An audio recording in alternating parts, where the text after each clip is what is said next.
Oh, yeah, my people, my good people. New sponsor for more stories. Listen up, GoDaddy.com. I want you to tell me why you need to buy a new domain name to start your own website. It could be anything. You could open a puppet show business. You could open a website that just shows dogs that got blasted in the face with porcupine quills. That's cool. That would be real good. That dog that looks like Hellraiser, just some pit bull with quills all over his face. Well, you better get pit bull with porcupine quills all over his face.com. How do you do it? With your own piece of 21st century real estate. GoDaddy.com. GoDaddy.com. You thinking about starting a new website? You getting married? You know what? Why don't you have a little website set up for your wedding? Ever think of that? Clicking on the guest book page. You want share family news with relatives everywhere? New small business? You need a website for your diner? Get a website. Go and register your new site with GoDaddy.com right now. GoDaddy.com is offering our listeners, the More Stories people, the Mohrers, a great new special offer for its most popular .com domain name. Enter the promo code STORIES, as in more stories. Get it at checkout at GoDaddy.com to redeem your new or transfer.com for only $2.49 for a year. Come on, man. $2.49 for the first year of registration. Click on the GoDaddy banner at jmohr.com if you want, or fakemustache.com, whichever one you wish. I can't make it any easier for you. Maybe you go to Marquette and you want Buzz Williams is my biological father.com. Go to GoDaddy.com. Here is a contest. Whoever hits me up with the best domain names of inside jokes of this podcast will win T-shirts that say More Stories and Mohr on them. That's the contest. All the inside jokes, all the guests we've ever had. Get yourself a domain name right now. GoDaddy.com, $2.49 for the first year of registration. So even if you don't even use it, you're out $2.50 for a year. Easy as pie.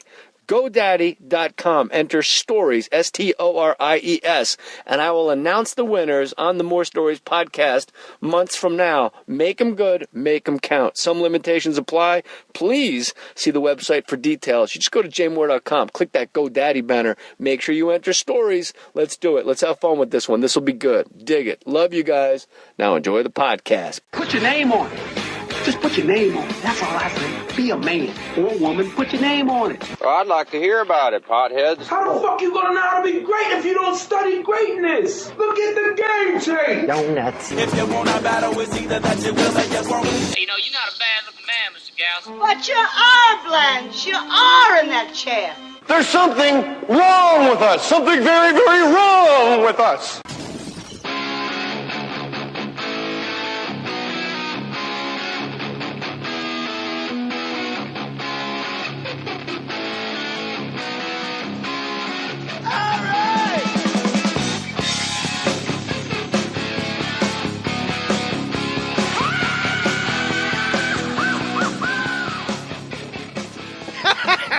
Yes, we're good.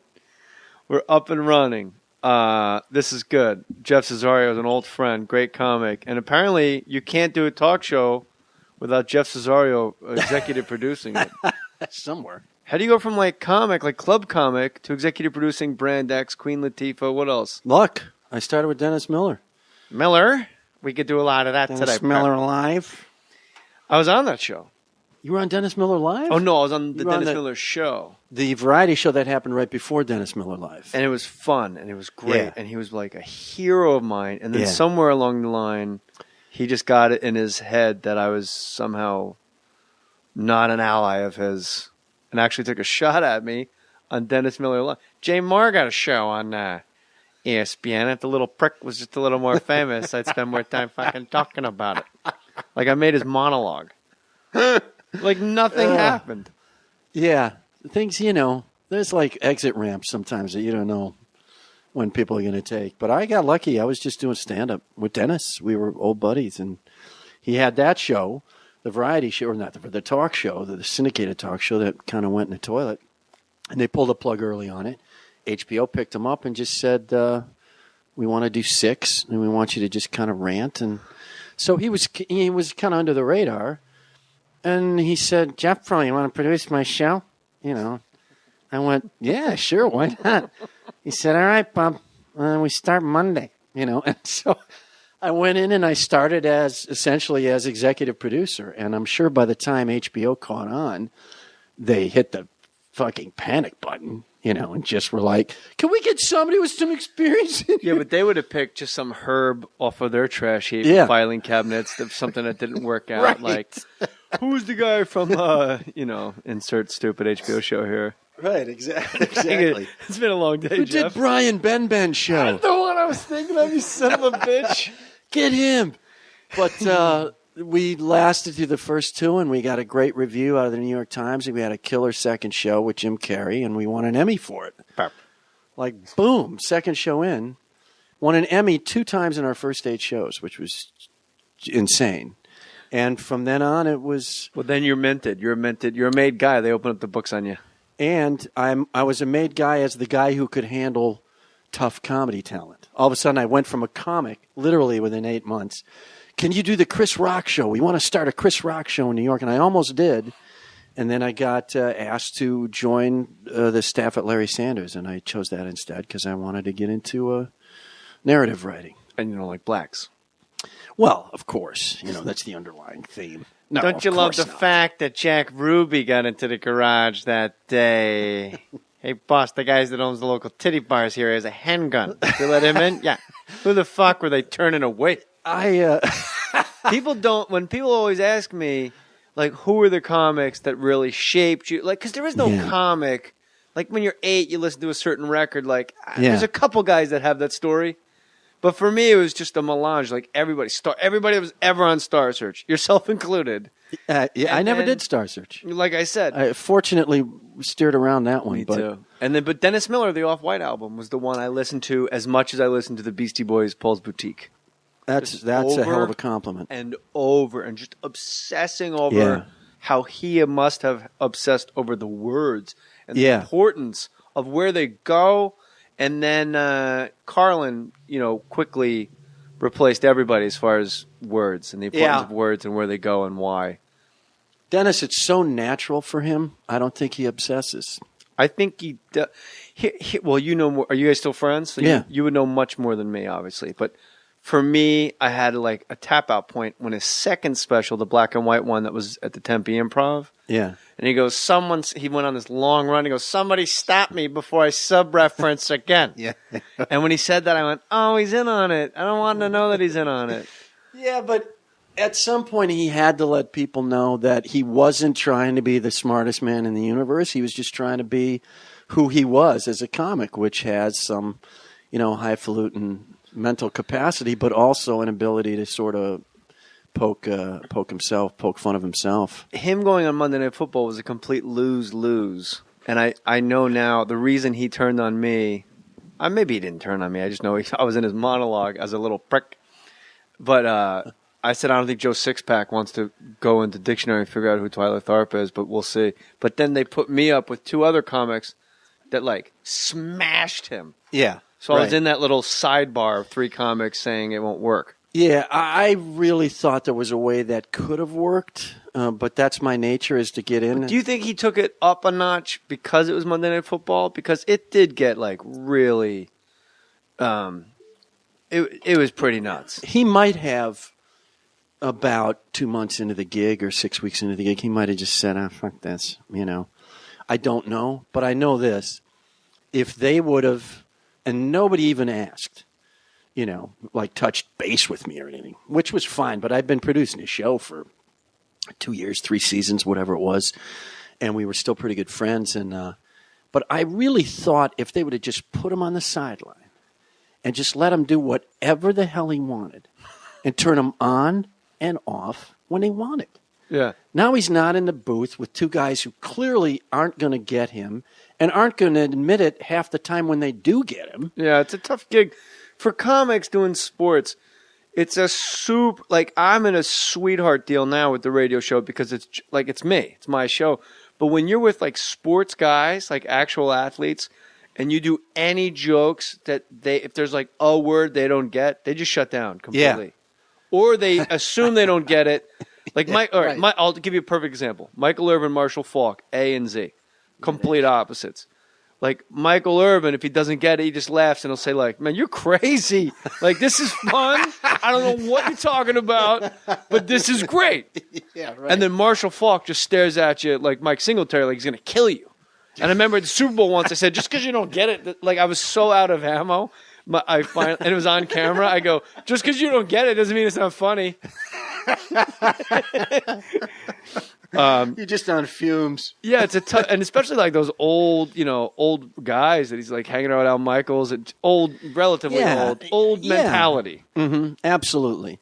And Michaels is a pro, so he pro'd his way around it. But yeah, I mean, anybody else on that gig is just not going to grab it. And I always thought, just go down to the sidelines, and he's just standing there. I'm wearing, I think, Edmund Hillary's parka. Jesus, what is it? 43 below? Nice job rebuilding Soldier Field. Why don't you build a fucking wall? Bleep him, do the whole thing. It would have been crazy. It would have been so much fun. I got to tell you, $800 million on a renovation. You would have thought the McCluskey family would have worked in heat. Exactly. Maybe a couple space heaters. We broke his act down once. We broke his act down to indignation, what am I, reference. That was his whole act, and we could not stand up for 45 minutes. We were laughing so hard. It was literally like anything. Who are these people who walk slowly at Disneyland? There's the indignation. And what am I, a fucking Sherpa guide? Hey, Tenzing, get my rope-a-dope. I got to escalate around these people. It's just like insane. We would just kill each other for hours. How about these people that like to act out the lyrics to the song when they're dancing? You ever get stuck indignation? Ever get stuck next to this asshole on the dance floor? And then one of my, ain't no mountain high enough, ain't no valley, hey pal, ain't no dance floor fucking wide enough. What's with this kabuki shit, Twyla? Get a limbo stick. He is so... Enough with the mumashants. So... I remember speaking. He's Sammy Davis Jr. I'm realizing now. It's the same voice in my head. It wasn't until now. That thing all the time. I remember that riff he did on. It's just coming back to me now with you. The whole impressionists bend over backwards to come up with a framework for their impressions. What if I know Jack Nicholson were bagging your groceries at the supermarket? No, I can see bagging my groceries at the supermarket. He killed me, man. I always love, you bring up impressionists doing Jack Nicholson. And for the listener, you can really see, if you go back in time and think about any time you've ever seen a guy do a Nicholson impression, you can tell how horrible they are if they have a full head of hair, yet they still put their hand on their forehead to look bald. Yeah. Or if they're bald, and they still put the hand up like, Jesus Christ, what am I doing? Like, no, you are bald. Other comics do that. You can go with it. They do it to look bald. You are bald. And I like when they turn around and then turn back. My wife used to joke, because I used to do, when I would do impressions, obviously, like before I had framework for the actual stories of it, I would go, I remember one night, like I turned around, like I don't know, Tracy Morgan, I'd be like, yeah, and I would just turn back around. She goes, my favorite part was when you turned around, I was wondering like who was going to come back. Yeah. And then ever since then, I was so embarrassed, like, oh man, that is the worst. Like, I'll be right back, and when I come back, I'm a totally different guy. I'm going to cue you as to when I'm the new guy. It's a physical cue. It's drama. Is actually what it is. I like when guys do bad impressions, and then to let you know when they're done, they go, thank you. And the audience goes, oh, all right. I'm not sure who that was. I prefer the guys who somehow work the name of the person they're doing the impression of into the impression. Are you telling me Jack Nicholson can't get a coffee break at ShopRite? Or they'll create like a peripheral character in the scene. Come on, Jack. Yeah, exactly. Nicholson, you can't have a coffee break, Nicholson. Chris Walken, what are you doing at the Range Rover dealership? Bang. The same thing I always do. I gotta sell Range Rovers. Come on, Walken. You don't have to sell for a living. Hey, Chris Walken, these Range Rovers ain't going to sell themselves. Yeah, I know. I was just taking a timeout for myself. I got to pick up my friend Jack Nicholson. That's the segue for shitty impressionists. Just fishing line segments. Maybe the audience would like to hear from Norm Macdonald. How did I get here? Jeez, oh my God. And we are actually doing it now for you. I know. But and I'm laughing my ass off. You do great impressions. Do you still do any? Do you do them in the show? I do them all. I do them all. Speaking of impressions, Phoenix, you know what's up? September 19th. I think those are on sale. Please tweet me if Stand Up Live September 19th are not on sale yet. Jeff Cesario, are you on the Twitter? I am on Twitter, @RealJeffCesario. Somebody took Jeff Cesario. Isn't it amazing? And isn't using it. I don't even understand how that can happen. What is Little happening Harry to the Carey world? right there. It slips in. I do my guy, Chet Waterhouse, who's based... No, I want to hear Harry. Well, I could do Harry. Oh, brother, there he is, De Jesus. Pop Fly. He dropped it. Oh, man, you'd think 360 days of sun down there in Haiti or wherever he's from. You'd think he could handle a pop fly. Oh, brother. Well, Cubs down 13-2. Let's see if we can't get a rally going. Hey! He did say that line about De Jesus. Yeah. Like, that's an actual Harry Carey. Here's a guy who lives in Haiti or Dominican Republic.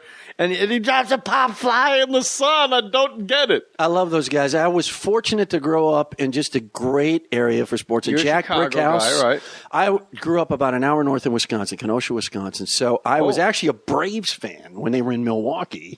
Oh, Then really? Wow. Yeah. Then they split, and I sort of became a de facto Cubs fan during your prime years. Like 12 to 18, I had no team all of a sudden.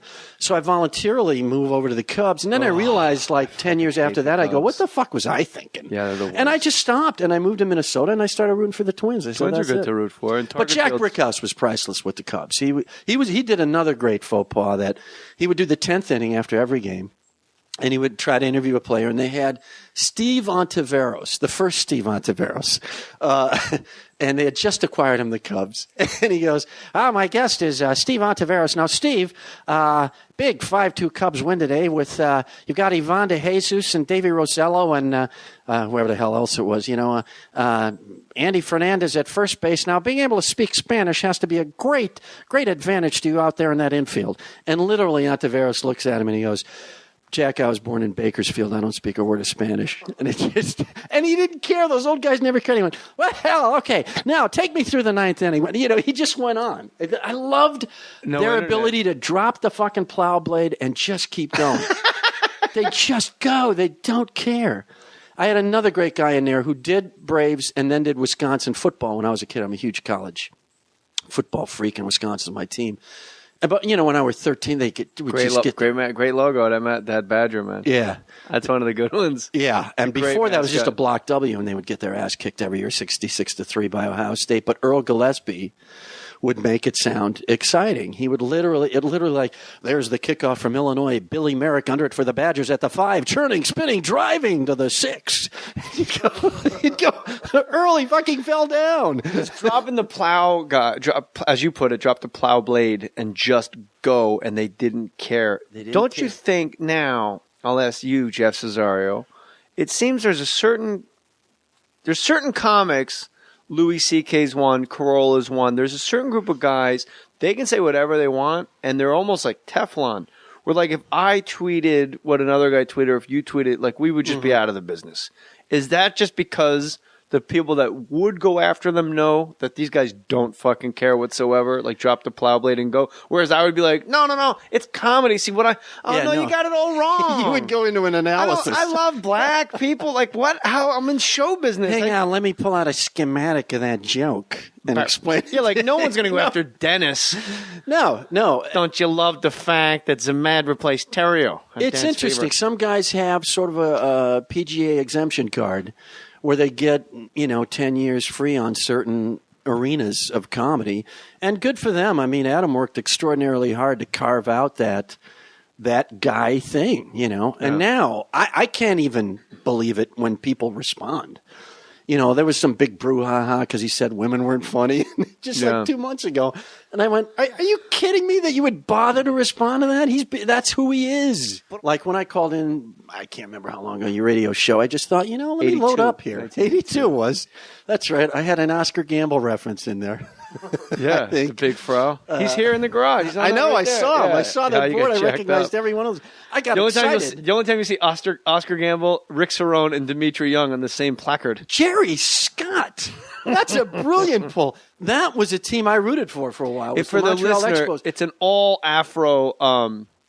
It's an all Afro shadow board. What would you call that? A framed shadow box. framed shadow box of all baseball cards of guys with giant what has afros. happened to us? We're old. We know terms like shadow box, and I guess you probably know what beadboard is. I don't. Wainscoting. You didn't help out on the interior of the house? I know Emil Skoda was the guy in Law and Order. No. Bead squirting? What? Emil Skoda. Deep squirting. Oh, brother, we've gone off the rails here. We'll be right back. Stumbling, and we got a felt board with the weather. No, 70 degrees and cloudy, but that could change. Perfect day brought to you by Flipmo's all-metal birdhouses. Man, it's hot in there. That's Chet Waterhouse. That's Chet Waterhouse. But right, Jerry Scott was that Montreal Expos team was maybe one of the best teams ever to not win the World Series. They had Ellis Valentine, Warren Cromartie, the Hawk, Andre Dawson. They had Gary fucking Carter behind the plate. They had a tremendous. Don't say Gary Carter like he's a real fucking Hall of Famer. Well, he's bullshit. Really, you think so? Fuck yes, he's bullshit. Fucking Pudge Rodriguez is a Hall of Fame catcher. Gary Carter. You don't think Gary Carter is a Hall of Fame catcher? Let me just say this, qualify this. I hate Gary Carter because he destroyed the fucking Cubs when he was with the Pods. Back when the Cubs didn't have lights, 84, they finally get This is the team playoffs. you liked for 8 years and tapped out. This is one of the reasons I tapped out. You have a resentment. Absolutely. To one guy that killed a team that you no longer are going out with. Fuck him. But that one year, they had home field advantage, the Cubs, and they didn't have lights. So fucking Bowie Kuhn just goes, all right, San Diego, we're going to make some more TV money. You're going to have 3 games. And they just flipped it around. It was a 5-game playoff. They won the first 2 in Chicago. The Cubs go to San Diego and fall apart like a D-League team. It was ridiculous. And then I said, that's it. Anything Cubs, I fucking tap out. I'm going Twins. It's so fucking terrible to be a Cubs fan. It just means you like to drink during the day. And I just saw recently, they've now officially built bleachers on top of the buildings. Oh, that happened a couple years ago. It looks like the Transformers or something. The fucking stadium just keeps going. And they painted a big Budweiser sign in the apartment across the street. Oh. How'd you like to be the landlord or the owner of that building when they're like, we want to paint a bee on your building. We'll give you $1 million. All right. That fucking prick could have held out for $40 million. Hit the Amazon banner at jmohr.com, and that's how we bring you free podcast and pay for equipment and pay for our guest. Jeff Cesario held us up. Hey, and I will read what you bought if you email me. Mark writes me, hey, JJ, sure you get a kickback on my purchase because I get rerouted to the Canadian. Oh, I hope you get a kickback on my purchase because I get rerouted to the Canadian affiliate of Amazon, which is Amazon.ca. If not, please see if they can rectify that. You want to get on this, Matty boy? Yeah, hang on. I'll handle that for you. Yeah, 1 second. Both my wife and I make purchases online, and I would prefer to help your podcast. Today, both my purchases were inspired by your show. You're a prick. I got a set of Bluetooth headphones to help me increase my cardio and improve my health. Oh, okay. I guess he's listening to music on the headphones. I was confused. While typing this. While typing. You are right about heavyweights and smokers. This is like performance art. This guy needs to get to the point of whatever the hell he needs. We're friends here, you know? All right. Hey, I'm the guest. I'm just saying, look, this is what we're talking about. I'm saying trim it down a little bit. It's going to have more power, more effect. Henry Winkler's Hank Zipser book series. All right. That's cool. He's a 4th grade teacher. I will now take it all back, as Larry Miller would, with this famous quote, I stand corrected. I love Larry Miller. He's the best. So you get a reputation. I told Larry once, you're going to be the first comic who's going to need 2 Tonight shows to finish one joke. Because he tells these they're so long and beautiful, these stories he tells. And a shake of the finger at just the right point. I think they should teach sex education in the schools, but they should teach it, massive pause, wrong. That's what he said. I like that joke. Back to back. Oh, David Feldman? Is that his name? Sure. He had a great joke about teaching. He goes, sex, teaching my kids about sex. I teach them at home, and I teach them the right way. Shame. I teach them shame at home. That's how you start. Feldo was on Feldo. the staff at Dennis Miller Live. Feldo. I knew that was a Miller. There's no way anybody called him Feldo. I tell you, Denny was so great because he would come in. We had to figure out a way to work around him to start with because he would come in and he's such a spitballer. He would sit at the table in the conference room and everybody be in their offices trying to write jokes. And Dennis would be in there and eventually you'd just hear him go, "Hey, Driscoll." Eddie Driscoll was on stage. He'd go, "Hey, Driscoll, the fuck's with Frenchie Fuqua?" And then you'd have to go in and talk sports for like 2 hours and you'd riff and it'd be hilarious. Little of it useful for the show.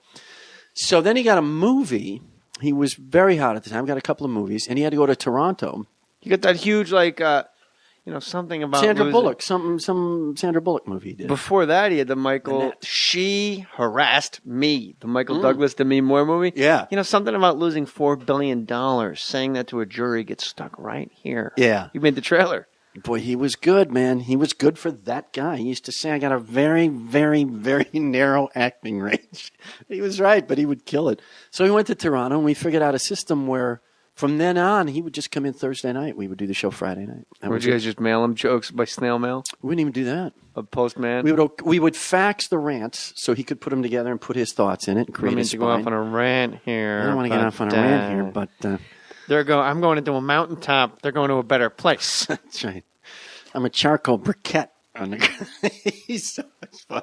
I haven't seen him in a couple of years, but what a fun guy. I like Dennis a lot. But you work with difficult comics. It's sort of like your calling card, and you just wrapped up Brand X with Russell Brand, and right. I asked you via email like 50 times, like, holy smokes, I love Russell Brand. Yeah. My wife loves Russell Brand. Like, we in this house think he's like, he could get an Oscar, like dramatic actor, great. Yeah, like we just are complete gobsmacked fans of his. Yeah. And I tell people all the time, like, you got to watch him like doing an interview.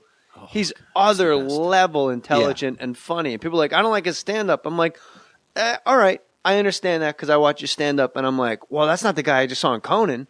Yeah, that like made Conan say, "You're magical." Yeah.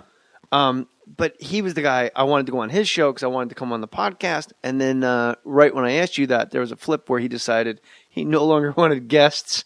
He only wanted to do yogis and makareshis. And freaks. And there was a homeless guy in the trailer off to the side every day. Yeah. But I will, on every show, they had a homeless guy in a Jetstream trailer on the stage. Right. But I will say this. I don't know why they canceled it. It completely worked for me. And I think socially it was a very important show. And the show's canceled, so there's no reason for me to wash your balls.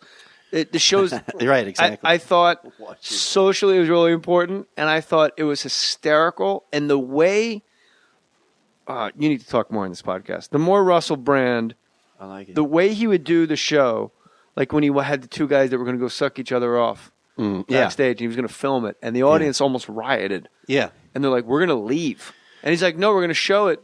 We're going to show it on the monitor. Yeah. We're going to show it on the monitors. And then he asked the audience, do you remember? Of course you do. You were there. He took a poll like, all right, who else will leave if we film them sucking each other? And like a third. Yeah. And they asked, he goes out with the mic into the crowd. Yeah. This is for the listener that is like, fuck Russell Brand. Like, no, you got to dig. The guy was on, it was another level of comedy real quick. And he goes, why? And they go, I don't care if they do it. I just don't want to see it. And that was like the common refrain. Right. And then there was a long beat for him. And then he goes, like homelessness, like drug addiction, right, like mental illness. Yeah. As long as you don't see it, it's okay. And I was like, that son of a bitch just tricked me, closed the gate behind me. Yeah. I was all the way in the pen before I realized I was in with the Bulls. He's brilliant. I love him to death. It was tough to capture what is magical about him with him hosting, because there is a weight of traffic copping to hosting a show. As you know, you've got a lot of business to do. I wanted to personally try to design it where he could literally walk in at 5:59 for a 6 o'clock taping. I think that's where he's best. And we just couldn't nurse it along to that point. There's, as you know, again, there's so many cooks in the kitchen on a talk show. Trying to produce his show, I always say and have said to him, was like trying to do, Caligula's taxes in Caligula's hot tub at midnight. It's just insane. But it was one of the most fun rides I've ever had in my life. He's a beautiful human being. I love the guy to death. He probably took that as the greatest compliment in the world. He's an awesome when you guy. Said about Caligula's taxes and Caligula's hot dog and at again, midnight. he has the understanding that he is that level of narcissist. He understands it, Well, that's and he's working willing to his joke program. about it. Yeah, that's working your program. Yeah. And he figured it out. And I can't wait to see his current stand-up run. It's just, I think it's Jesus, Che Guevara, Gandhi, and Hitler maybe. I can't remember. He just takes 4 of the world's craziest people and leaders and dumps them into one thing, and he's doing a whole show about it. He's an amazing guy. And the listeners, we got close, and I think probably, and I'll admit it here. When you say we got close, you mean close to hitting getting to striking show, oil. Yeah. That first batch Brady that you're money. talking about, right? The first batch you're talking about, I really wasn't around for. That was almost like on a performance stage. It was so issue-driven that the network wanted it to be a little more of a conventional talk show and then let him break down those conventions. The next 7 is what I came on to do, and then I also did the following 13. I thought that middle 7, we were on a 6-day delay, so we couldn't do anything particularly topical, but we could tape 2 hours and come out with a half-hour show. And I thought that took advantage of what he did, because then you could say, Russ, if you got an instinct, fucking go. Ride it for 10, 15 minutes if you want. We'll pull out the 2 minutes that works, or we'll dump the whole fucking thing. And we'll go on to the next guest or the next thing. And then we decided to go live to capture his live ability. As you know, he's brilliant off the top of his head. But corralled, to borrow your word, into, a tight 42 minutes was just too brutal. It was too brutal. I know talk show hosts that couldn't handle the amount of traffic copying he really wanted and had to do for what we wanted to cram into the show. And with a guy like that, the last thought he has is the best thought he has, because he's delivering it at 103 miles an hour. The radar gun just pops right out of your fucking hand. You go, where the fuck did that come from? But to produce that, to say, look, he'll get there when we get there, that doesn't work with anybody, right. Trying to make TV. And, and FX, God bless them, they're pretty edgy. They'll give you a lot of rope. Yeah, that's why I was surprised that he had a leash at all, was because it was FX. If it was a network, I'd say, well, this is too good, it can't last. I didn't think FX... I just think it wasn't expensive. I think what happened was about 6 into the new run, it kind of fell off the precipice. It got off the rails, which is still fine and still watchable. But, then when it careens off Mulholland, goes down into an area of L.A. no one's seen for 40 years, it's a little rough. So, and I think his soul kind of gave out a little bit when there's a confluence of factors comes together, and suddenly publicists are pissed because their guest isn't getting on or isn't getting on at the right time. And then he just went, fuck it. The best show of the last season was London, when he had Eddie Izzard and Noel Gallagher on. That show came closest to the live version that we did. I love the John Ronson show so much. The Yeah. guy that wrote the Psychopath Test, because I could watch those two talk. You talk about two guys that are brilliant in two different directions. One is a psychopath. Right. Like Russell would completely fail John Ronson's Psychopath Test, and Russell knows that, and Ronson Right. knew it at the time. Right. And Ronson is like so afraid of everything. Yeah. And like the way he sits, he's uncomfortable, but completely engaged that he's being bathed in the light of Russell. Well, it's so much fun to hang. I'm not crazy. Let these people know, like, there's Yeah. a light in this kid. Yeah. In Russell no. Brand. Oh, no. He's brilliant. He's brilliant. He's bright. He has struggled back from substance abuse addiction, and he will continue to be, A, fantastic actor, B, a tremendous stand-up, and they will find the right home for his comedy on television, whether it's an animated show or some level of reality/sitcom. Something will come up that works. But that was a great example for me of part of his uniqueness. Part of Russell's uniqueness is he can get chicks just because he is who he is. Now, stand-ups can get chicks largely because they were the last person on stage and they controlled the energy. So there's a power there that women find attractive. Russell is all of that, plus he's attractive. you know, and clearly he must know how to fuck because there's women all over who want to fuck him. Shagger of the year in the Daily Mirror. So, you know, to 8 years just in a row. watch that is astounding. It's entertaining in and of itself. It seems like what you're explaining, Jeff Cesario, executive producer now of the Queen Latifah talk show that's coming out. I'm producing on that, yeah. Yeah, and she's a Jersey girl. We're going to get to that in a second. That's right up my alley. It seems like the way for the Russell Brand show to work in perpetuity, for when you say you almost had it, to strike that oil and hit that daytime syndication money, it's like when a re-entry of like the space shuttle, when it's like solar panels are getting hot, they're getting hot, like don't press it yet, don't hit the button, don't hit the button, and you got to see if it blows up to know if it blows up. We had Does that make sense? We had Chinese heat shields. They didn't last.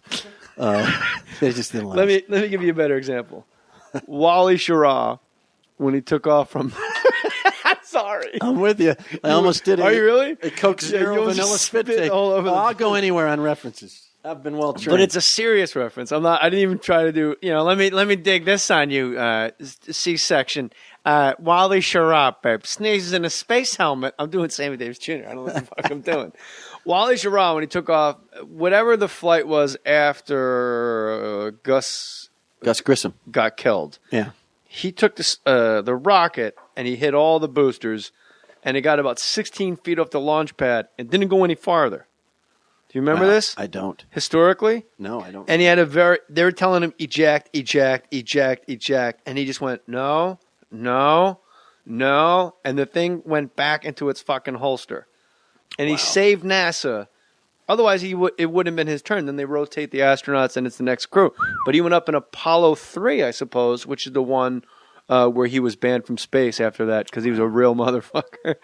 But he saved them billions because you either go eject, eject, eject, and he just wrote it out. It ran out of fuel, and he just set it back down. See, I love that. And I love the fact that in a small way, comics sort of represent that, or the kind of comics we're talking about.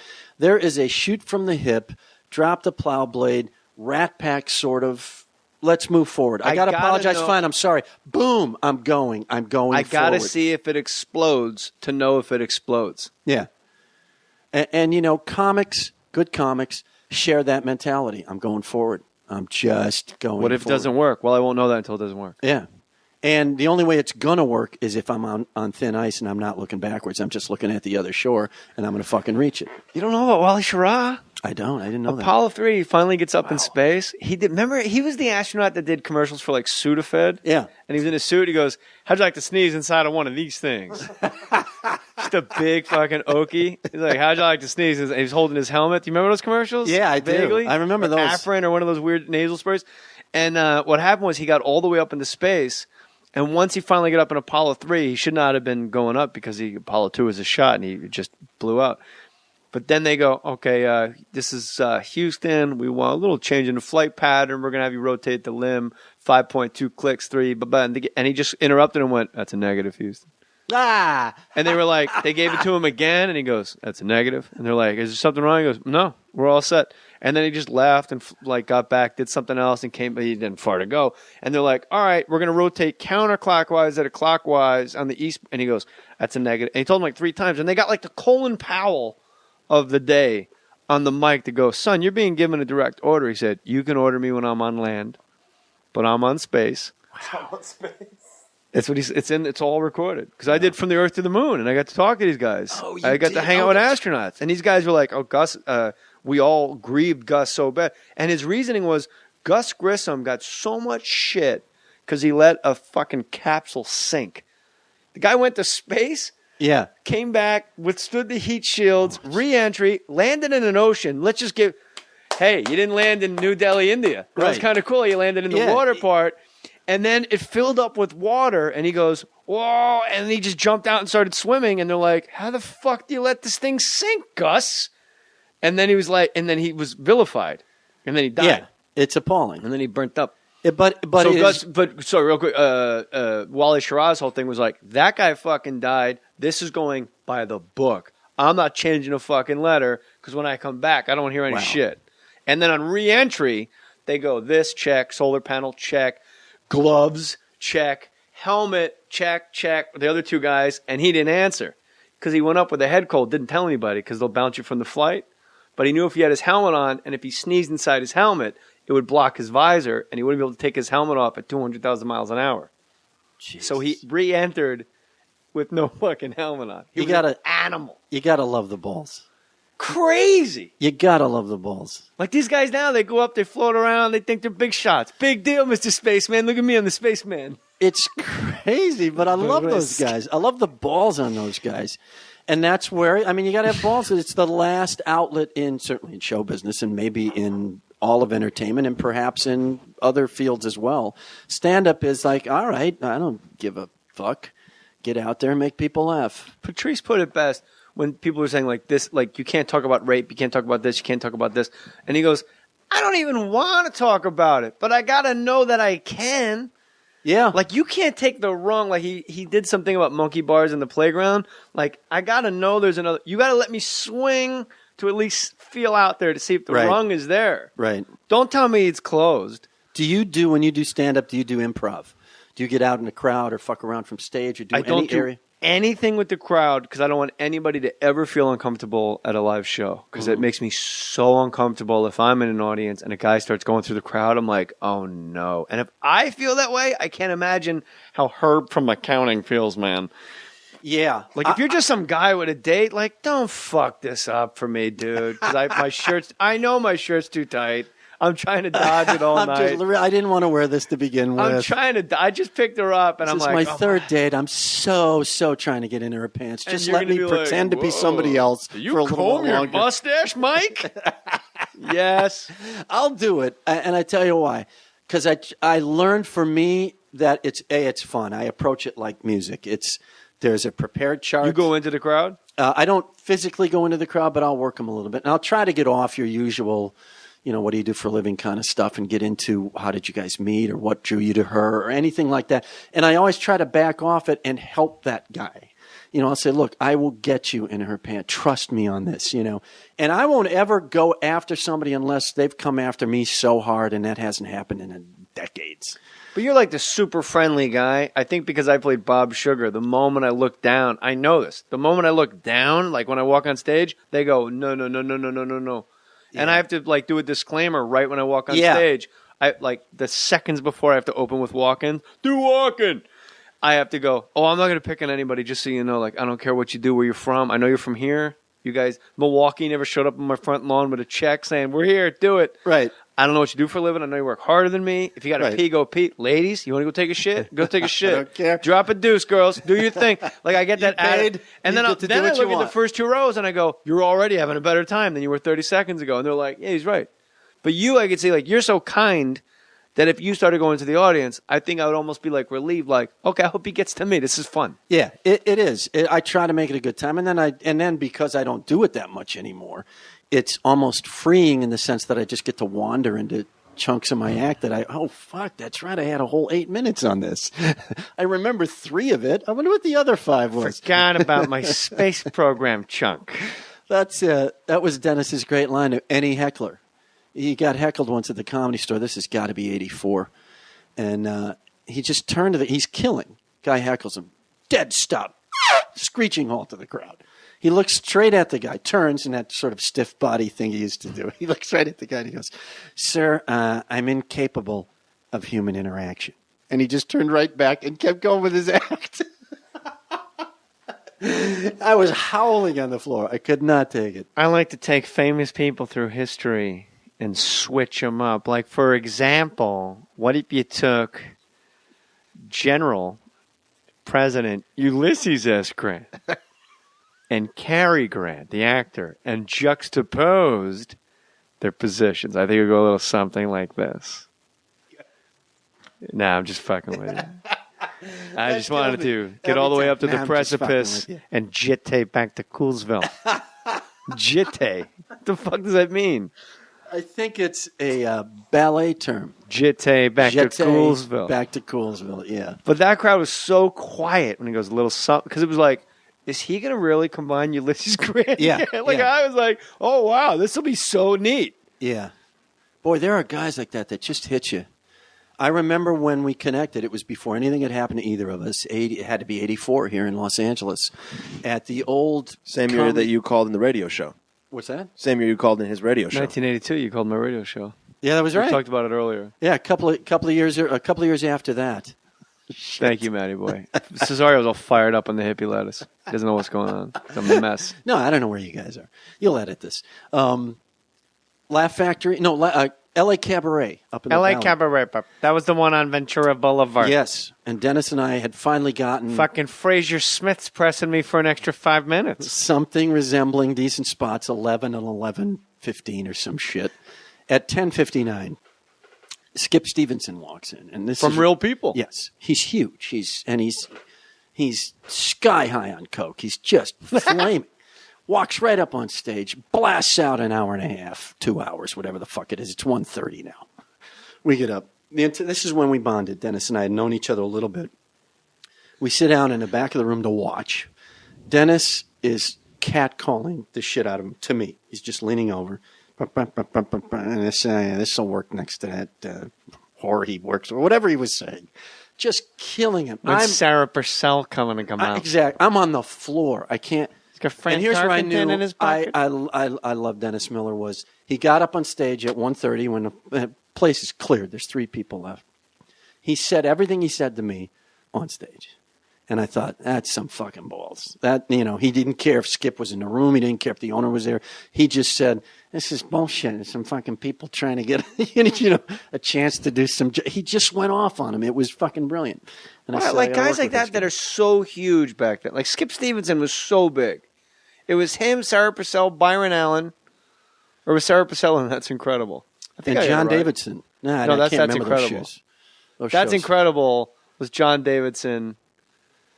People are tweet us and tell us we're idiots. Yeah, but sure. Real People was like the biggest show. That was Byron Allen, definitely, and Skip Stevenson and some chick. But I don't know why I just went. Oh, that's the other thing in between jokes. Dennis goes,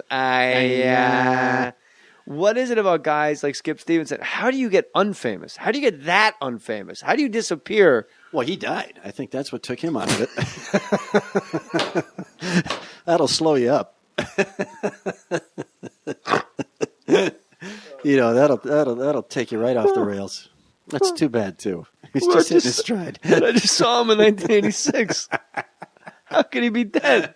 I remember sitting in Valley View Road in Verona, New Jersey, watching him on the TV. Now you're telling me he's gone? Gone? Like that? I just saw the guy. He beat me by a nanosecond on the snap. Like that. Yeah.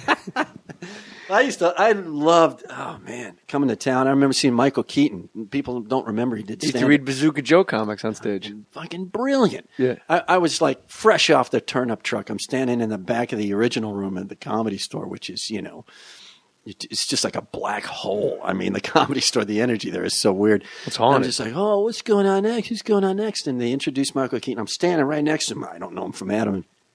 He's going up on the stage. We're right behind 2 drunk guys, and they're chit-chatting about some bullshit. He walks on stage, riffs on exactly what they're chit-chatting about for like 15 minutes. And I'm like, my back of my head blew off. I didn't know anybody could do that. It was so brilliant. Well, like he heard them chit-chatting before he went on stage? Yeah. And then he took that snippet right on stage and did it. I remember Shandling. We were kicking around. We couldn't find a joke. I was helping him write back when he was guest hosting The Tonight Show. And Dennis and I would go in and do a monologue with Gary for the hoot of it. And what's up with Frenchie Fuqua? Yeah, exactly.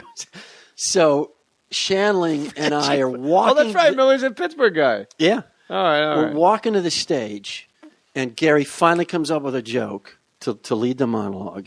And I go, oh, man, it's a shame we couldn't get it in. And he said, watch this. He just went right through the curtains and opened up with it. And I went, that's fucking national TV. He's trying to joke. He tried on me. And I laughed. But I mean, Does the cue card guy freak out? Like that's Wally Schirra of comedy. That's some big fucking balls there. I like that combo. What does the cue card guy do when the joke's not on the cue card? He just holds those guys are union. They just hold there till you say what's on the card. Then just pointing to the welcome everybody. I did it. Right, just pointing.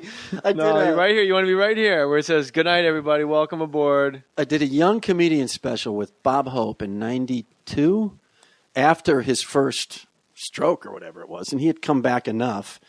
But they had these co-hosts to help him with each segment of the young comedian. So they had like Milton Berle who came out and helped, and Betty White came out. Spry young comedians. Yeah, exactly. And his cue cards, though, I'll never forget it. They were like 2 words on each cue card. It was like, "Hello there." And welcome to this fucking cue card guy is working his ass off. He's got cards this big and he's just tossing them. I mean, just to get through 3 sentences. Did you read his biography, Bob Hope? No, I haven't. It's all, maybe he wrote it with the person, maybe it's his autobiography, but it's all like about, then I had to go downtown and buy some more jokes. And it was all about like this, like almost like the changing table, the money changing tables in the temple, like in the Bible. Like there's just this marketplace of jokes. Where guys back, hey, say that like Norm, like a marketplace of jokes, And Bob Hope, rest his heart, he died. That old guy died. He's not out walking around on PCH, He kicked over the tables and was like, yeah, this is what my dad wanted, Guys selling jokes, Oh, my God. I come from a long line of death. So those guys... Like Bob Hope, like he's so revered, and I for years have been like, I don't know why. Even as a kid, I remember going, I think he's just reading cue cards.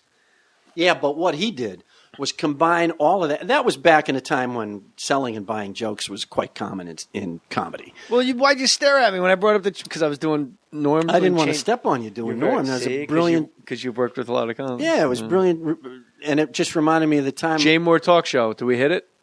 Yeah, sure. Let's do it. Syndication? I'll produce that. Chappaquiddick. Mary Jo Kopechne called.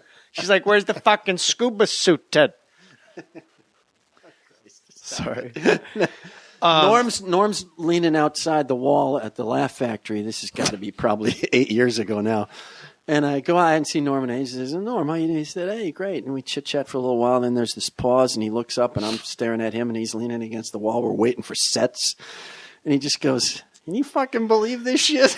That's what he said. Like, this is where we are after all of this work. Just still leaning up against the comedy club wall. Wow. Artie Lang. But where else would you rather be? Nowhere. This is all I can do. I don't really have a lot of skill. I mean, talking incessantly is all I got. But you are a shepherd of those who talk incessantly. Yes, and occasionally, like a good jazz musician. Occasionally, I'll lead. Sometimes I'll produce. I like that. I liked Artie Lang sat in your chair, and he said he was doing a gig in San Francisco with Norm, and he was opening for Norm.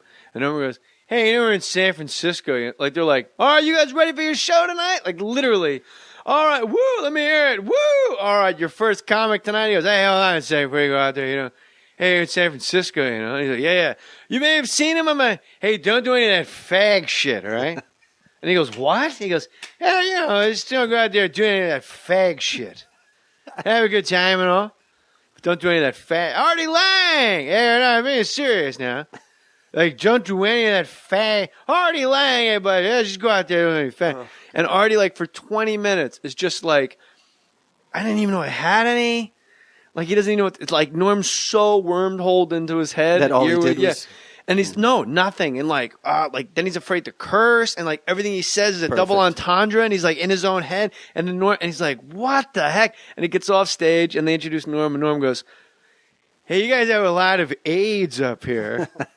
And that's bad, right? They say that's bad. But I saw in the newspaper and on the news tonight, it said, hey, that AIDS. Well, they didn't say that. They called it what it was. They go, it does not discriminate. That's kind of good. You know how discriminating. So that's a good thing about AIDS. Not like discriminating. He's black. I can't do it. So he just said that to Artie. He got into Artie's head, and then he opened with it. So Queen Latifah, I want to hit this. Yeah. I love all hail the Queen. She's the best. I could drop so many Queen Latifah references on you that you would have no idea what I was talking about because you're just a white guy from fucking Racine, Wisconsin. Kenosha. Kenosha? Don't fucking insult me like that. Racine's in Illinois, right? No, Racine's in... it is? Twin cities of death and destruction, Racine and Kenosha.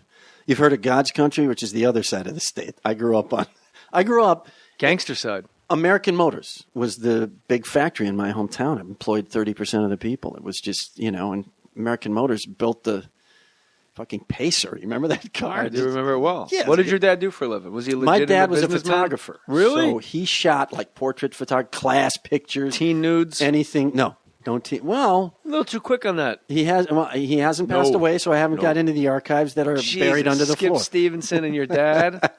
Fuck those No, two. my dad hasn't passed away. Oh, my dad's 91. I think you just said he passed away. Didn't you? No, hasn't passed away. Oh, that's what I was like, Neither is no. my parents are 91, still living in Wisconsin, and for the kids, they're still staying together for the kids. Yeah, they did. Well, clearly, and they clearly stayed together for us. And they're still pistols. They're Italian, both of them. I'm full-blooded Italian. They still argue, but they're deaf, so they argue about two completely different fucking things. It's hilarious. Like, I put the car in the garage. Well, that's why I made tomato sauce. What'd you do that? And oh, jeez, please. They're hilarious. They're just so much fun. What are their names? Roma and Guido. Your father's name is Guido Cesario? Yeah. And he's a photographer. Yeah. And my mom was a librarian. So they were sort of gray collar. So you guys were loaded. Oh, yeah. Oh, yeah. You just went home and jacked off onto a pile of money. Jesus Christ. Would you live in a fucking shoe? That is I hope you had a lot of brothers hilarious. and sisters. But typical Italian, they kept the shoe immaculate. You could eat off my mom's floors plastic on the shoe. using my dad's tools. That's how clean our house was. I think staying together for the kids. I think KP Anderson has an actual entire joke about his parents. I know he has a joke about his parents hating each other and arguing. He does like a Michael Bufford-like announcement. Oh, of his really? Parents. Like, I like KP. Holy shit, is she comedy. still talking? Ladies and gentlemen, can't even smoke in his goddamn house. Please welcome. But I think that's where I picked up staying together for the kids. I would hate for my buddy to think I was lifting some shit off him. So they're together. Your father's a photographer. Your mom's a librarian. Yeah, and they're hanging out for dear life. Did you go to school naked? You wear a barrel? No, I went to Catholic school.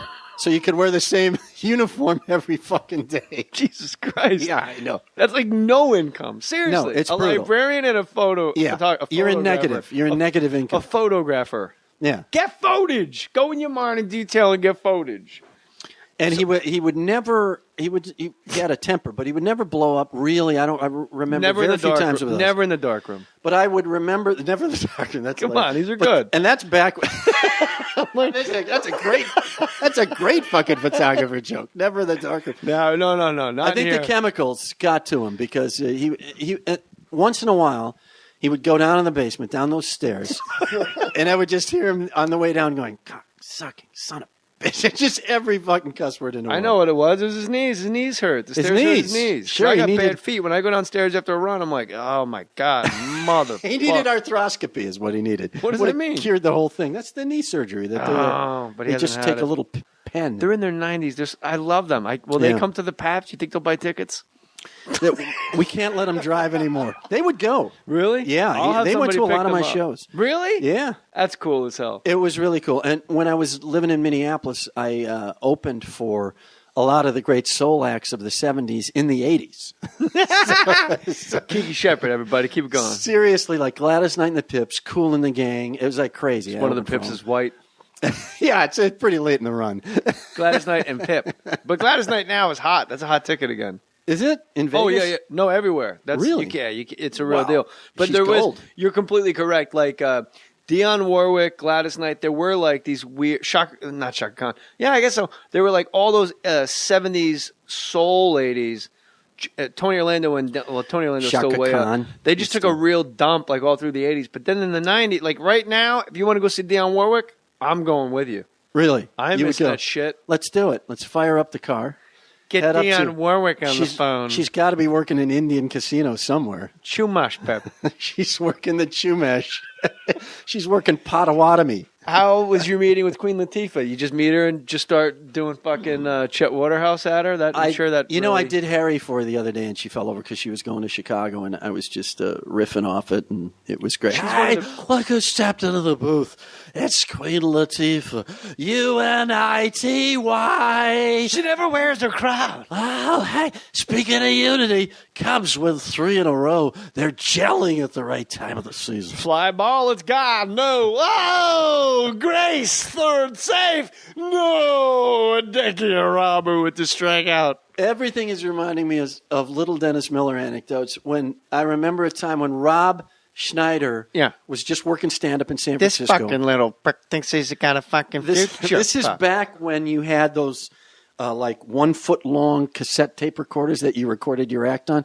So Schneider's watching an early season San Francisco Giants Montreal Expos game. The announcer's left alone for 4, 5, and 6 innings in the television booth. The other guy has to go do radio. So he starts in on this anecdote, and Rob is smart enough to realize this is going to be gold. And he hits the record button, records it, sends it to Dennis. We listened to it every day for like 5 years. It was the best. I don't know who this announcer was, but goes was an into announcer just like there was nobody to play off of, so he tells this anecdote about Al Kaline's baseball camp and about how this young black retarded kid goes to Al Kaline's baseball camp. And, you know, it's everything you would want and more in this kind of thing. This young retarded youngster going to baseball camp, tough life for him, retarded, to say nothing of black. Line shot, that's going to drop for 2. You know, he's doing, I'm serious. You're laughing. I'm not laughing. It's building, and literally the ending of it is, it's hilarious. And Dennis Miller and I can't get enough of it. It closes, I'll make it brief, with literally, the second baseman drops a little dribbler off this young black retarded youngster's bat so that the young man can get to first base. A bright moment in an otherwise strange and misty world. Runners on the move, double steal. That's how it actually ended. That's how it actually ended. That tape has to exist someplace. I gotta find it. I heard Dennis Miller. He was a prop act. People don't realize he was like Carrot Top before, and it's like one of the more intelligent. He was. You know, a brilliant. I actually love Carrot Top. I love Carrot Top too. I defend them. I defend all comics. Guy writes great jokes. He slips them in every third or fourth because he knows with his crowd he can only dovetail in here. You don't have to speak English to enjoy his comedy. True, and I mean that as a positive. True, yeah. You come in from Japan, he holds up like a fucking Frisbee with teeth marks in it, and you go, something fucking just went down. I don't know what it is, but you have to look around for it. Something went down. So he dug around, but he could have picked out the baby with the mohawk, but instead he picked that one up. Obviously, that's how the order it goes. You remember the legendary Wid? Yes. Read between the lines, pal. And he would wheel out 2 barrels, 2 giant 55-gallon drum barrels. Between a walk and a hard place. One of them empty, one of them full, and he would just do bits and throw them in the empty one. And when he was done, he was fucking done. He'd wheel them out. People realized the legendary Wid, how great he was. So God. Miller was a prop act, and somebody told me this story once. He was getting a ride back to his house in Pittsburgh. And the guy lived on a hill, like along the Allegheny, like this big, huge hill. And Dennis goes, let me just get my props out of your trunk, and I'll be on the way, babe. And then Dennis gets his props, and he goes to say goodbye to the guy, and they're standing there talking, and a fucking tire goes down the street. And they look like the spookiest thing in the world, like just Pittsburgh in the dead of night, dead quiet, and just a tire rolls by, but like real close. And Miller goes, that fucking tire almost took me out, man. What the fuck? Where did it come from? And they're looking around. There's nobody. 2 months go by. This prick gets a flat tire. He goes in the back to get the spare out. It was his. Miller took it out. No, not accidentally. As he was talking to the guy, he had the tire next to him, and he just fucking rolled it as he was talking into the passenger window. And he goes, "Did you fucking see that tire, Pep?" And like 2 months go by, and the guy goes to get his spare out. And he goes, "That motherfucker." Oh, that's good. That motherfucker. So how do you hook up with Queen Latifah? I just heard about the gig. I went over and interviewed, and I thought, I got a kid now. I like to stay in town a little more. Part of it was also, I love her. I think she's brilliant. I love UNITY, the 45 King. And I'm a musician. I used to be a musician, so I kind of. What'd you play? Drums and percussion, mostly Latin. Who's your favorite congas, drummer? Latin hand percussion. Who's your favorite rock and roll drummer? Ooh, favorite rock and roll drummer. Wow, John Bonham. You got to go Bonham. Everybody says Bonham. And they always say Ringo's in their top 3. No, he's not. Your my buddy top Gorman 10. loves Ringo. I love Gorman. I think when you listen to the Black Crowes, he's amazing. Jimmy Chamberlain of the Smashing Pumpkins, I got to put in the short list.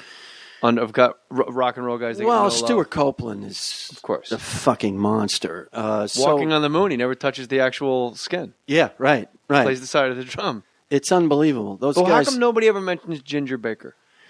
Well, because I think because it was the beginning of classic rock. So even some classic rock people don't really lock into some of that early Ginger Baker. He was a monster. He was a power player, and I think that lead drums. Yeah, maybe cubbyholed him a little bit. Right. So but I love all Queen those guys. Latifah, you talked to her about music? Talked a little music, talked a little comedy, and then got the gig. So I'm over there, and I like after an entire career in snarky white guyville, it was nice to think, let's do something that might have a positive spin. Oh, let's keep it positive, y'all. Come on. Yeah, exactly. Mm-hmm. I kind of like okay. I can see that. You're doing a Queen Latifah impression. I'm digging it. Go for it. Oh, okay.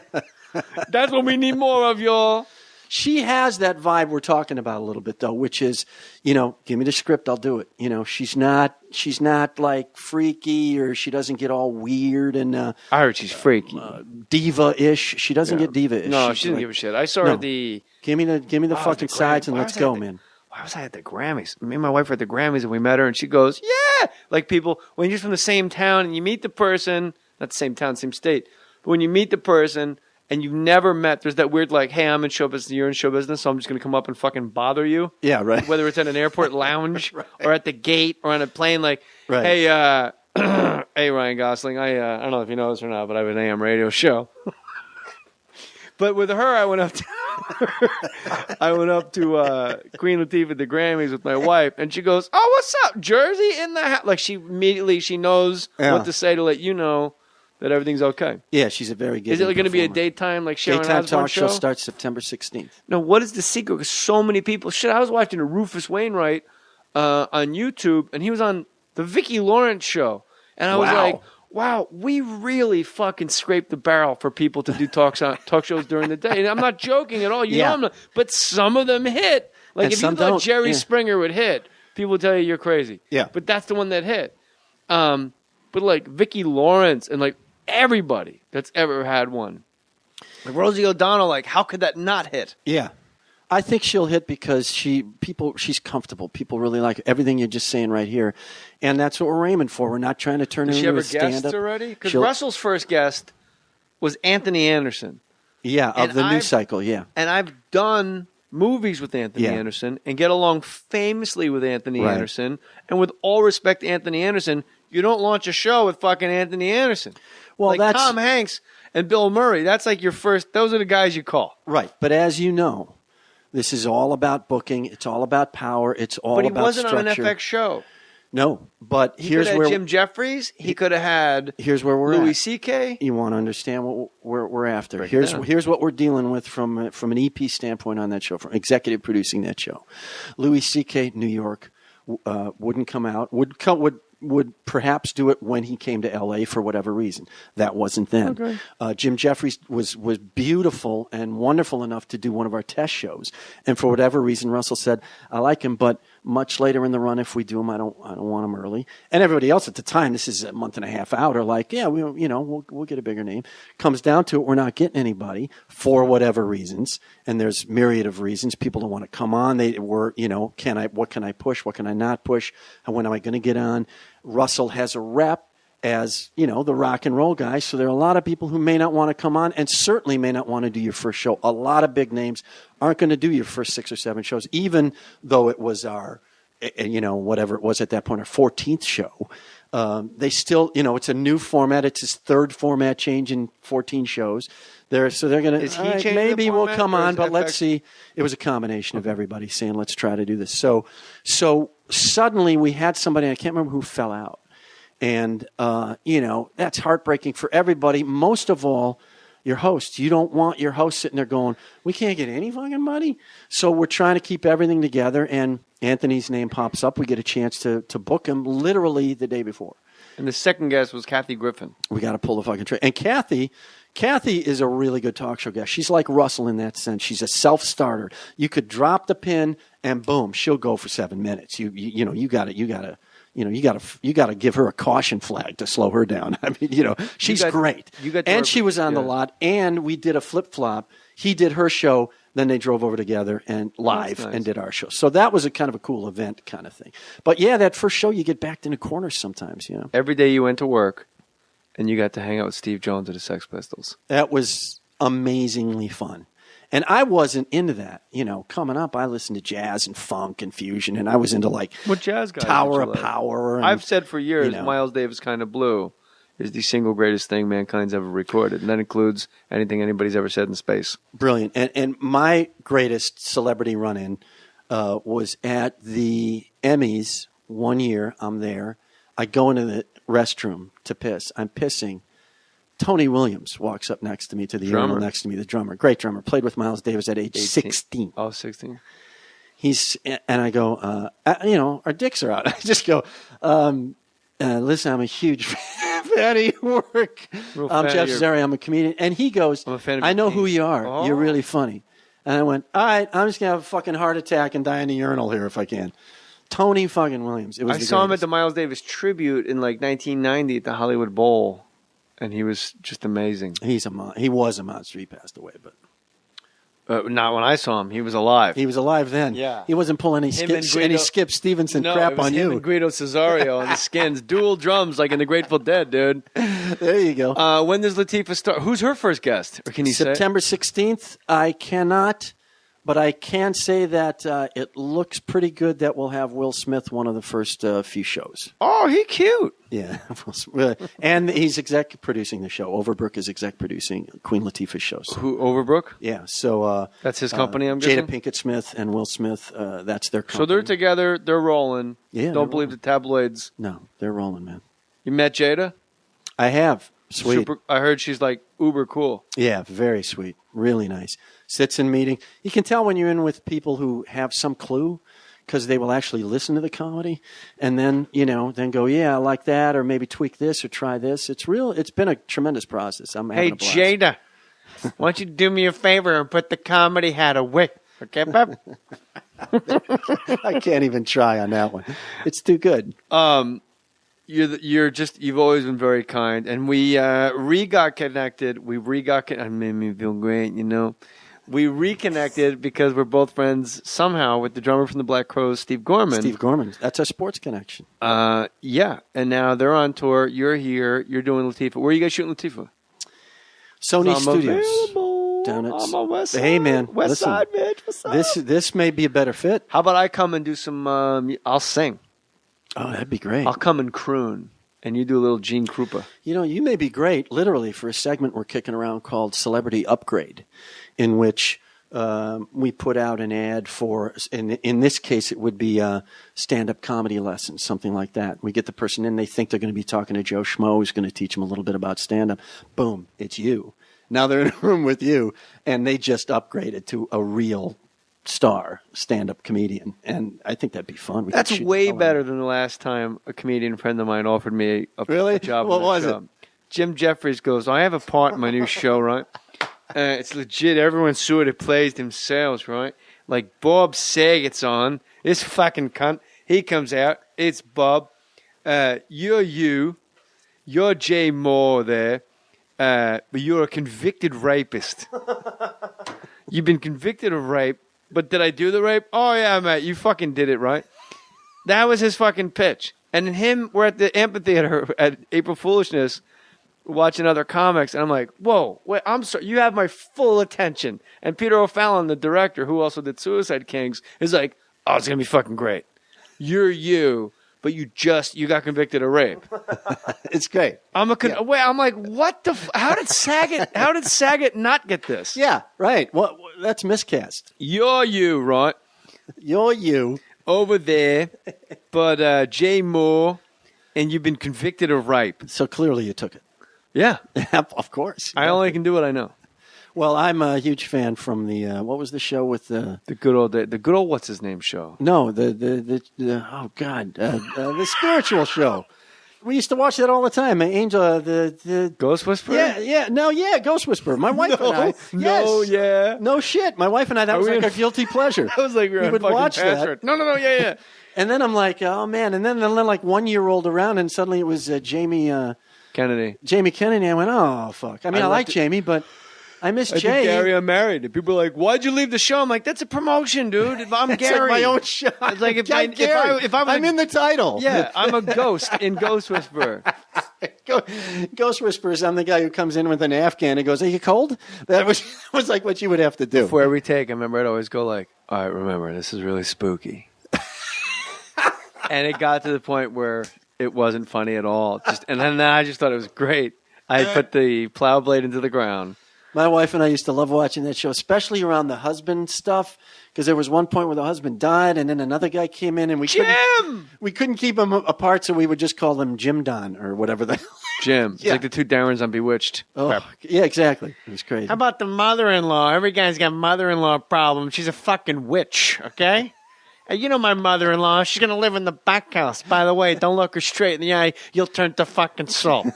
People should understand when they're listening to this how much physically you put into that impression.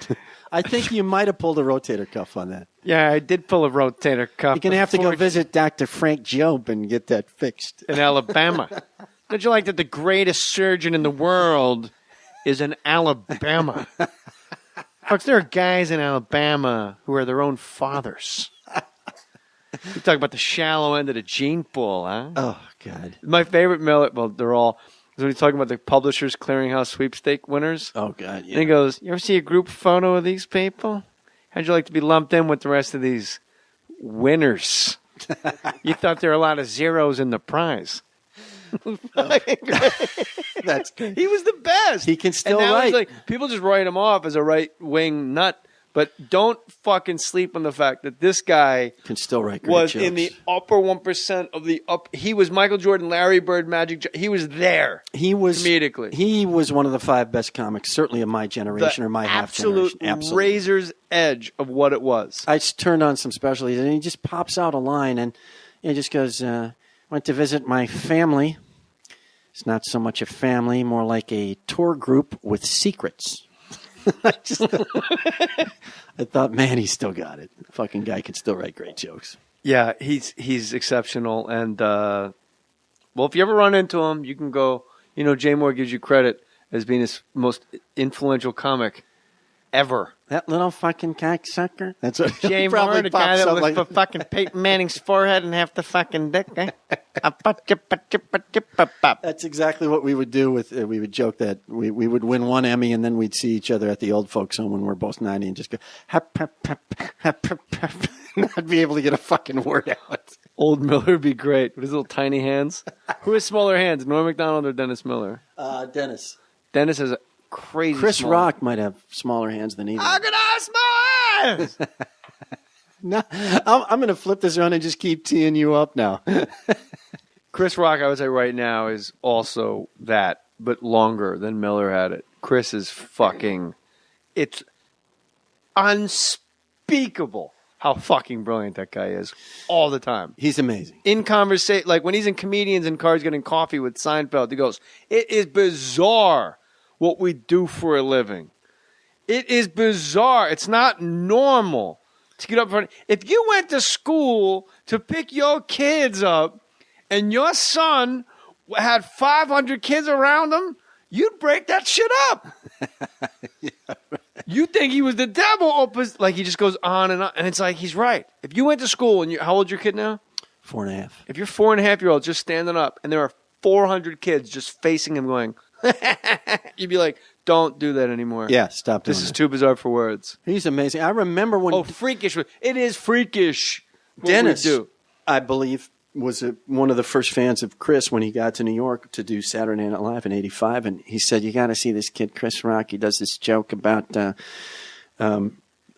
suburban kids get a C on a math test. You got to lock the fucking knife drawer. He's doing Chris. That's the best he could do in a Chris Rock impression. But he would say, the kids getting killed all the time in the ghetto, but you get a C when you're a suburban kid. And lock the knife drawer. So Yeah, I said, man, that's... Chris can't read. No, Chris is fucking tired.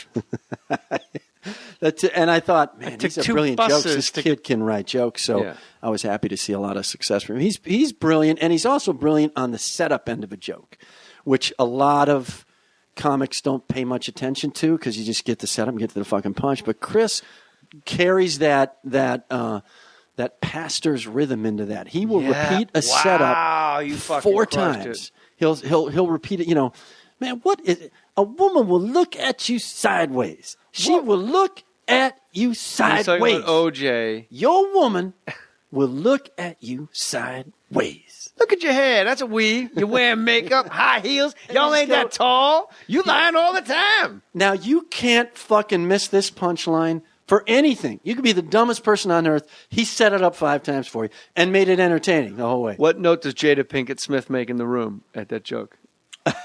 Oh, that I'm not going anywhere near that. I don't know what she'd say. I about want to Chris. know because I like Jada Pinkett Smith. I don't know what That's she'd not say a- about Chris. That's not a diss. No, I don't know what I she'd gotta say. make. Look at me in my eyes. I've only been in like one meeting with her, You so wouldn't I fucking couldn't. look at me. She's so powerful. That's not a diss, bro. Oh, don't look. I I'll dig her. die. I remember when I was with Jerry The end of Maguire, Tom Raiders. Cruise, and was hanging out with Will Smith and Jada Pinkett Smith, and he goes, "You know that Will Smith sounds and Jada," and then like he's super quiet with the weird smile, and all of a sudden, weird good, and then he looks at me and goes, "Have you heard her music? She's amazing, man." Like Cruise went crazy about Jada Pinkett Smith's music. Yeah, she's good. They're talented. They're all talented. But Chris Rock is societally important. Like the jokes Oh, Chris yeah. does, like it's not coming from a guy that's, like his whole thing about liking black people and but I hate niggas. I wish they'd let me join the Ku Klux Klan. Yeah, I know. But he's saying to they're saying to a black audience.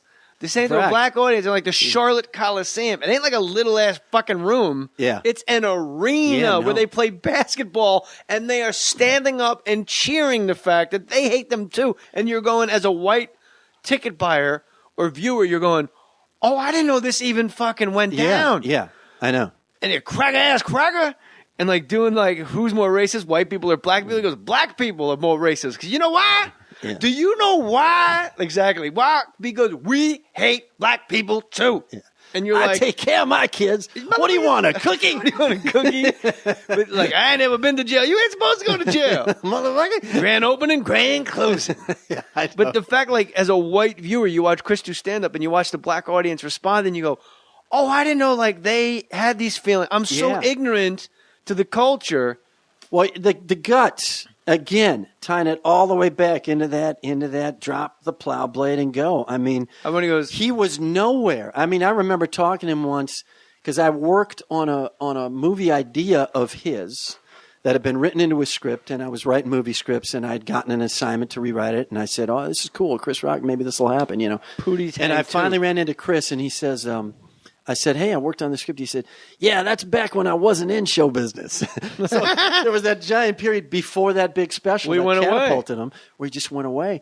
But, man, he just kept pounding a heavy bag, and he just kept saying, I know I'm fucking funny. He put his money on himself and made that killer special, and just fucking, it was like he was catapulted, just boom. He was going 70 miles an hour. His first credit after that special was special thanks to KRS-One for writing Out of Here. And just a rap song about, you got to think about when you're out of here. $5,000 love seat, out of here.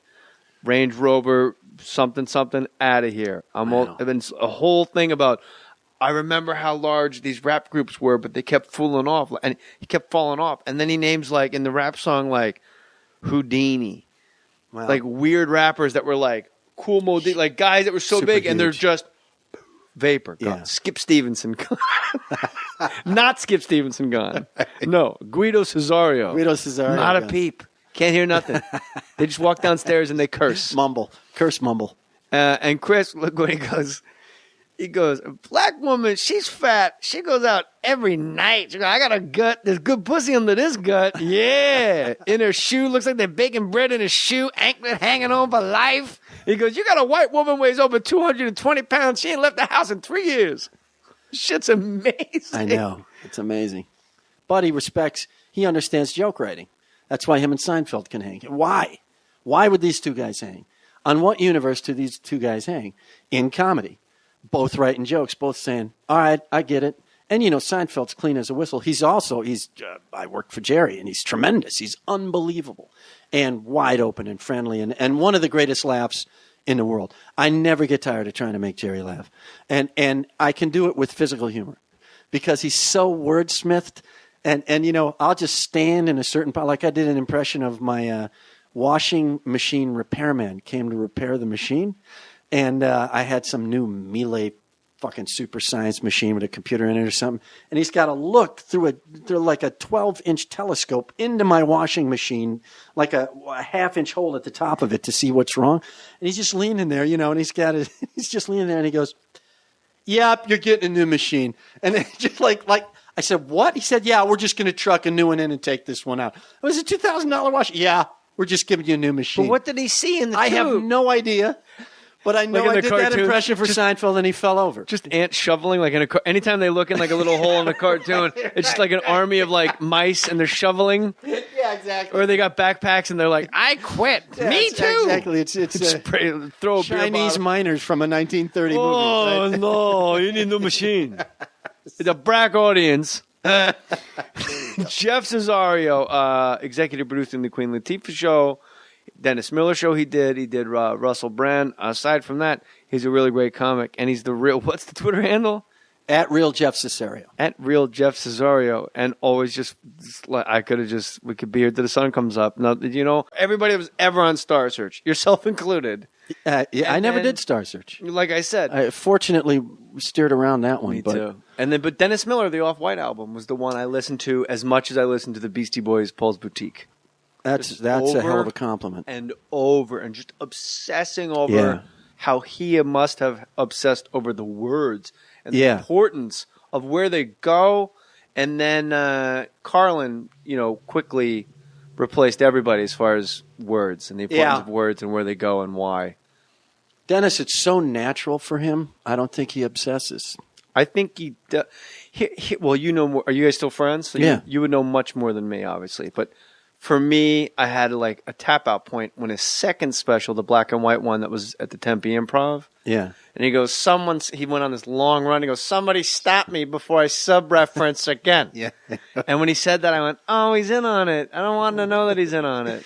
Yeah, but at some point he had to let people know that he wasn't trying to be the smartest man in the universe. He was just trying to be who he was as a comic, which has some, highfalutin mental capacity, but also an ability to sort of poke fun of himself. Him going on Monday Night Football was a complete lose-lose. And I know now the reason he turned on me, maybe he didn't turn on me, I just know I was in his monologue as a little prick. But I said I don't think Joe Sixpack wants to go into dictionary and figure out who Twyla Tharp is, but we'll see. But then they put me up with two other comics that smashed him. Yeah. So I was in that little sidebar of three comics saying it won't work. Yeah, I really thought there was a way that could have worked, but that's my nature, is to get in. But do you think he took it up a notch because it was Monday Night Football? Because it did get really, it was pretty nuts. He might have, about 2 months into the gig or 6 weeks into the gig, he might have just said, fuck this, I don't know, but I know this.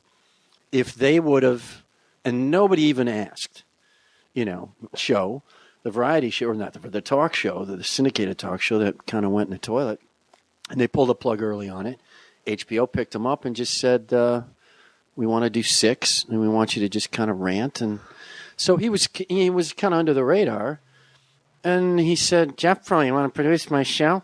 I went, yeah, sure, why not? He said, all right, Bob, we start Monday, and so I went in and I started essentially as executive producer. And I'm sure by the time HBO caught on, they hit the fucking panic button, and just were like, can we get somebody with some experience in here? Yeah, but they would have picked just some herb off of their trash heap filing cabinets, something that didn't work out. Right. Like, who's the guy from, insert stupid HBO show here. Right, exactly. It's been a long day, Who Jeff. did Brian Ben show? That's the one I was thinking of, you son of a bitch. Get him. But we lasted through the first two, and we got a great review out of the New York Times. And we had a killer second show with Jim Carrey, and we won an Emmy for it. Like, boom, second show in.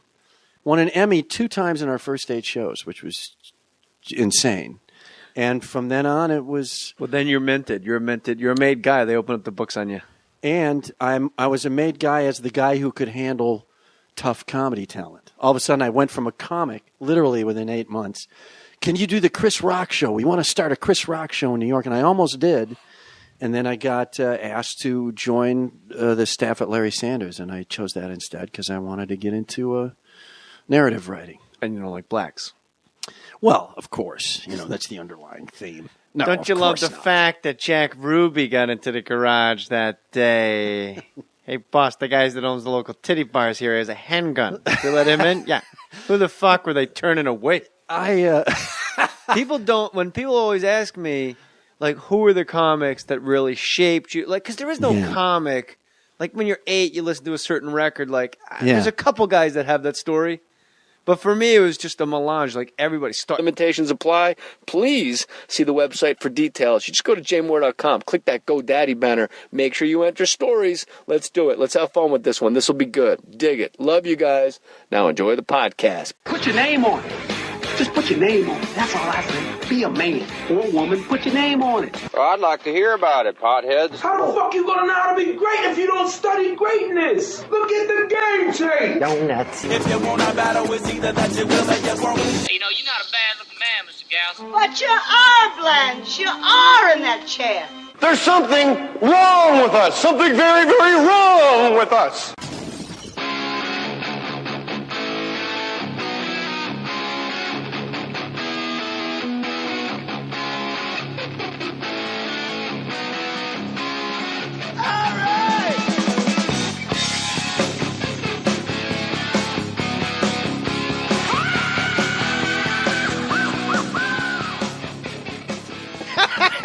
Yes, we're good.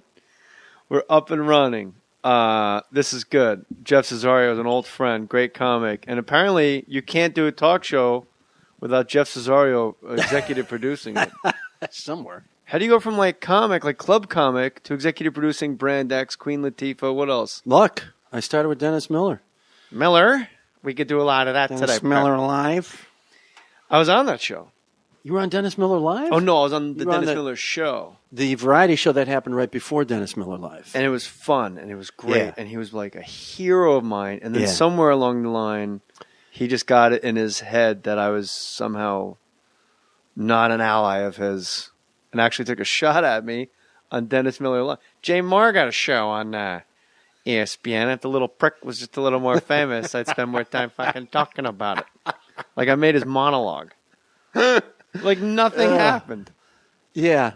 Things, there's like exit ramps sometimes that you don't know when people are going to take. But I got lucky. I was just doing stand-up with Dennis. We were old buddies, and he had that, like, touched base with me or anything, which was fine. But I'd been producing his show for 2 years, 3 seasons, whatever it was, and we were still pretty good friends. And but I really thought if they would have just put him on the sideline and just let him do whatever the hell he wanted and turn him on and off when he wanted. Yeah. Now he's not in the booth with 2 guys who clearly aren't going to get him and aren't going to admit it half the time when they do get him. Yeah, it's a tough gig. For comics doing sports, it's a like I'm in a sweetheart deal now with the radio show because it's like it's me. It's my show. But when you're with like sports guys, like actual athletes, and you do any jokes that if there's like a word they don't get, they just shut down completely. Yeah. Or they assume they don't get it. Like I'll give you a perfect example. Michael Irvin, Marshall Faulk, A and Z, complete opposites. Like Michael Irvin, if he doesn't get it, he just laughs and he'll say like, "Man, you're crazy. Like this is fun. I don't know what you're talking about, but this is great." Yeah, right. And then Marshall Faulk just stares at you like Mike Singletary, like he's gonna kill you. And I remember at the Super Bowl once, I said, "Just because you don't get it," like I was so out of ammo. And it was on camera. I go, "Just because you don't get it doesn't mean it's not funny." You're just on fumes. Yeah, it's and especially like those old guys that he's like hanging out with Al Michaels and relatively old mentality. Mm-hmm. Absolutely. And Michaels is a pro, so he pro'd his way around it. But yeah, I mean, anybody else on that gig is just not going to grab it. And I always thought, just go down to the sidelines, and he's just standing there. I'm wearing, I think, Edmund Hillary's parka. Jesus, what is it? 43 below? Nice job rebuilding Soldier Field. Why don't you build a fucking wall? Bleep him, do the whole thing. It would have been crazy. It would have been so much fun. I got to tell you, $800 million on a renovation. You would have thought the McCluskey family would have worked in heat. Exactly. Maybe a couple space. Oh, yeah, my people, my good people. New sponsor for more stories. Listen up, GoDaddy.com. I want you to tell me why you need to buy a new domain name to start your own website. It could be anything. You could open a puppet show business. You could open a website that just shows dogs that got blasted in the face with porcupine quills. That's cool. That would be real good. That dog that looks like Hellraiser, just some pit bull with quills all over his face. Well, you better get pit bull with porcupine quills all over his face.com. How do you do it? With your own piece of 21st century real estate. GoDaddy.com. GoDaddy.com. You thinking about starting a new website? You getting married? You know what? Why don't you have a little website set up for your wedding? Ever think of that? Clicking on the guest book page. You want share family news with relatives everywhere? New small business? You need a website for your diner? Get a website. Go and register your new site with GoDaddy.com right now. GoDaddy.com is offering our listeners, the More Stories people, the Mohrers, a great new special offer for its most popular .com domain name. Enter the promo code STORIES, as in more stories. Get it at checkout at GoDaddy.com to redeem your new or transfer.com for only $2.49 for a year. Come on, man. $2.49 for the first year of registration. Click on the GoDaddy banner at jmoore.com if you want, or fakemustache.com, whichever one you wish. I can't make it any easier for you. Maybe you go to Marquette and you want Buzz Williams is my biological father.com. Go to GoDaddy.com. Here is a contest. Whoever hits me up with the best domain names of inside jokes of this podcast will win T-shirts that say More Stories and Mohr on them. That's the contest. All the inside jokes, all the guests we've ever had. Get yourself a domain name right now. GoDaddy.com, $2.49 for the first year of registration. So even if you don't even use it, you're out $2.50 for a year. Easy as pie. GoDaddy.com. Enter stories, STORIES, and I will announce the winners on the More Stories podcast months from now. Make them good, make them count. Some